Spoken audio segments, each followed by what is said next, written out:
and gentlemen, welcome to your HIMediaTV news update. I am your host, and Russia to seize energy assets from unfriendly European countries. The Kremlin's cash grab could leave German and Austrian firms out of pocket.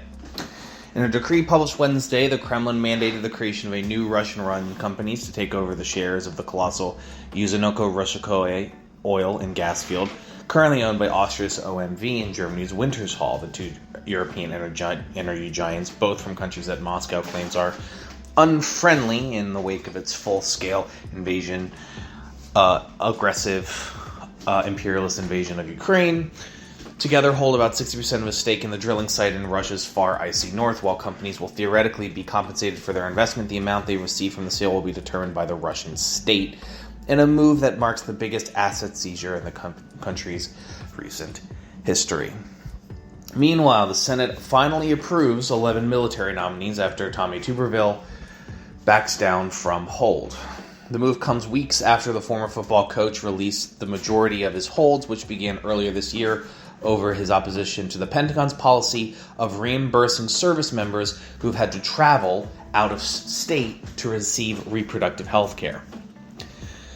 11 nominees confirmed Tuesday. They are the last nominees of who had been affected by the hold. The month-long standoff delayed the confirmations of more than 450 top military nominees. Tuberville, who faced bipartisan backlash to cease his blanket hold, told CNN on December 5th he had no choice but to give up after his hold caused growing backlash within his own party. Still, he argued that his stand helped national security, even as the Pentagon sounded alarms that his blockade was causing serious damage. A reminder that Tommy Tuberville's only experience in leadership is as a football coach.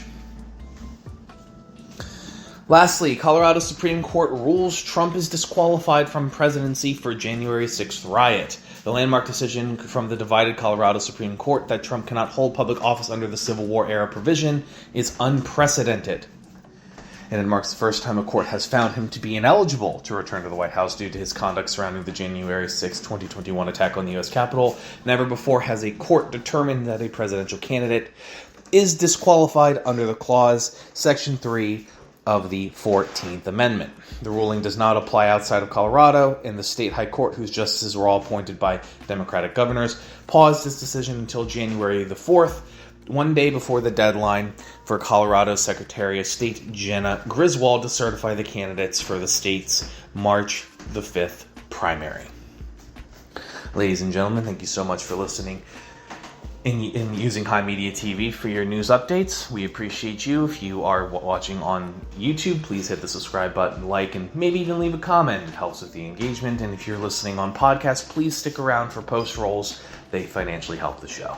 Have a wonderful rest of your day, and I'll see you guys next time.